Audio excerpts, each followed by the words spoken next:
Conference आपने किया है, क्या जो है कहना चाहेंगे ताकि आपकी आवाज़? देखिए, ये सारा विवाद जो है वो जिशान खान का पैदा किया हुआ है। पैसा बाकी था, मैं इसको श्री लस्सी से गनर के समेत उठा के लाया और वो खुन्नस ये मुझसे निकाल रहा है।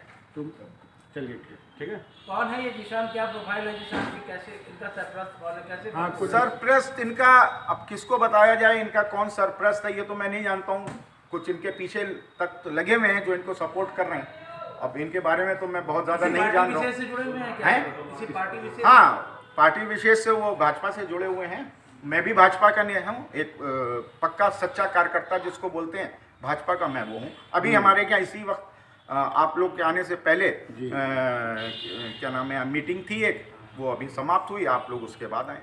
तो हमारे पास लगातार भारतीय जनता पार्टी की मीटिंगें यहाँ राज गार्डन में होती रहती हैं। नीरज भैया भी आए, आनंद द्विवेदी भी आए और बड़े बड़े सारे नेता जितने भी हैं बीजेपी के आते रहते हैं, क्योंकि हम एक सच्चे कार्यकर्ता हैं, ना कि पार्टी का काम कम करना और नेतागिरी भी नहीं करना बल्कि दलाली करना। बदारखाला थाने के पीछे एक बिल्डिंग बन रही है, उसके आगे एक बिल्डिंग बनी, 20 लाख रुपए उससे लिए गए। खालिद नाम है और देने वाला शाहरुख है। अब इसको अगर मैं उठाता हूं तो उन लोगों की लात पड़ेगी और ये अपना पैसा सीधा कर रहा है। पार्टी में जब से आए इन्होंने एक भी पार्टी का कार्यक्रम नहीं किया है, ये मैं खुले अल्फाजों में बोल रहा हूँ। ठीक है कट बहुत हो रहा है, जिसमें एक जिशान नामक व्यक्ति एक एलिगेशन लगा रहा है राज गार्डन पूरे तरीके से अवैध है। इसको लेकर आपने आज एक प्रेस वार्ता का आयोजन किया, क्या कहना चाहेंगे? देखिए, सबसे पहले तो मैं ये कहना चाहता हूँ कि ये जिशान नाम का जो व्यक्ति है, जिशान नाम का जो ये व्यक्ति, ये हमारे के यहाँ 7-8 साल इसने काम किया।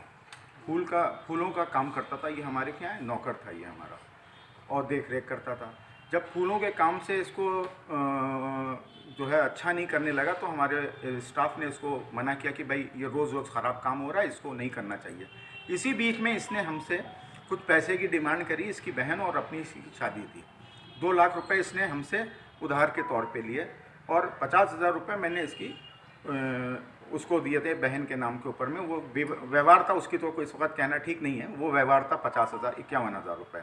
2,000 रुपये उधार लिए इसने।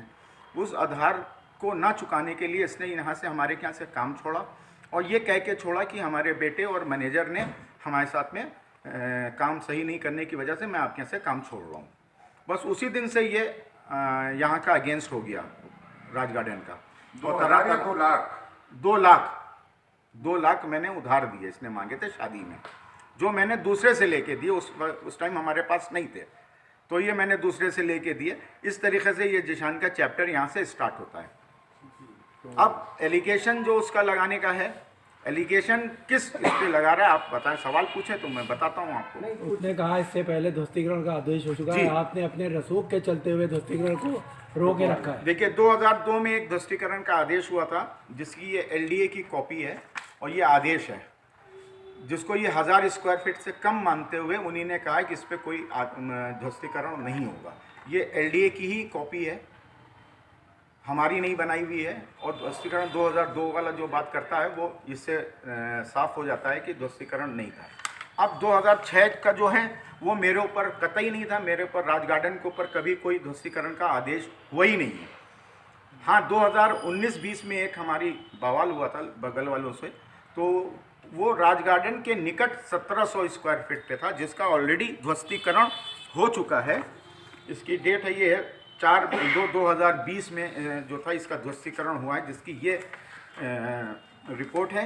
ये इसके बुलडोज़र द्वारा ये तोड़ी गई है और ये ध्वस्तीकरण हो चुका है ऑलरेडी। तो इसका भी राज गार्डन के निकट 1700 स्क्वायर फीट पे 3 शेड के होगा ये था कुल। ये सचिव उस टाइम ऋतु सुहास थी, ये उन्हीं ने किया और ये पूरा है। ये हमारा भी ध्वस्तीकरण कराना था और बगल में जिनसे विवाद था उनका भी मकान गिराने का था। तो ये ऑलरेडी दोनों का हो चुका है। और तीसरी बात, अब जो ये आरोप लगा रहा है ये मुतवल्ली बन गया है।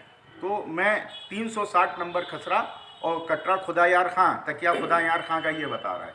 तो मैं आपको ये बताना चाहता हूँ कि 360 नंबर वक्फ का ये पेपर है जिस पे ये सामने लिखा हुआ है 360 और ये 19/8/1967 में वफ़ की गई है, जिस पे खसरा नंबर 1357 लिखा हुआ है।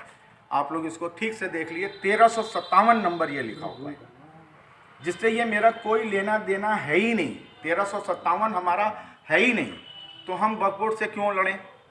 अब इन्होंने क्या किया, जिशान खान ने वहाँ पे वक्फ बोर्ड को, आप लोग भली भांति जानते हैं कितना वहाँ पे जो है करप्शन है। इन्होंने कैसे इसको 1, 3, 4, 5, 6, 7 वक्फ कर ली, सेम डेट में, सेम प्रॉपर्टी, सेम खसरा नंबर 360 पे 1, 3, 4, 5, 6, 7, जो कि ये ऑलरेडी लखनऊ विकास प्राधिकरण ने ले चुके हैं। हमारे लिए लखनऊ विकास प्राधिकरण से जब ये एक्वायर हुआ 1984 में, तो 1984 में हमारे को एलडीए से जब लड़ाई हुआ, जब मैंने स्टे लिया, तो उन्हीं ने मुझसे कहा कि 1,37,346 स्क्वायर फीट हम आपके लिए छोड़ देते हैं, private family graveyard, not for others, this is my private family graveyard, to be very clear. और मेरा एक कहना है बहुत सी, जब ये एलडीए 1984 जैसा इनका हुआ, बोर्ड का कहना है 1967 में इन्होंने वफ़ करी है प्रॉपर्टी 1357 और 360 नंबर पे। नहीं, जिस इंसान ने वफ़ करी, क्या वो आपके परिवार ना मेरे कोई परिवार के नहीं, मैं यही कहना चाह रहा हूँ। जिसने ये वफ़ किया है, वफ़ मेरी माँ के नाम, मेरी माँ की ये प्रॉपर्टी है 1963 से। ये प्रॉपर्टी टोटल जो थी 1946 से लेके 54 के बीच में, ये लाला कुंज बिहारी के पास में चली गई थी, जानकी प्रसाद और कुंज बिहारी से, जिसको मेरी वालदा ने, राज बेगम ने, इसको 1963 में परचेज़ किया है। बाकी के जो हिस्से थे, 7 आने का हिस्सा उनसे परचेज़ किया है, और उसके बाद जो हिस्से बचे हुए थे वो अपने वालिद से और अपने भाई से हिबा के ज़रिए उन्हीं ने ये ख़रीदा है। जैसा आपका कहना है कि निराधार आरोप लगाया जा रहा है आप पर, अगर निराधार आरोप लगाया जा रहा है तो आप आगे का क्या कदम उठाएंगे, प्रशासन से क्या अपील करना चाहेंगे, और आगे आप क्या करने की तैयारी में हैं? हाँ, अभी आपकी मुलाकात भी हुई थी राजनाथ सिंह जी, रक्षा मंत्री जो हैं, तो क्या निष्कर्ष इसका निकला? राजनाथ जी से जब माननीय जी से मेरी मुलाकात हुई, तो मैंने अपने सवाल जवाब उनके पास में रखे कि ये हमको परेशानी आ रही है जिशान खान के ज़रिए, और ये हमारा हर चीज़ एलडीए में, हमारा कंपाउंडिंग भी एटलीस्ट जमा है, उसके भी मेरे पास में कागजात हैं, वो कहीं वो भी मैं आपको दिखा सकता हूँ। उसकी कंपाउंडिंग बताएंगे, मैं वो कर दूँगा, कंपाउंडिंग जमा कर दूँगा। तो उन्हीं ने कहा कि ठीक है, इसकी जो वक्फ बोर्ड वाला मामला चल रहा है, इसकी जांच हो जाने दिए।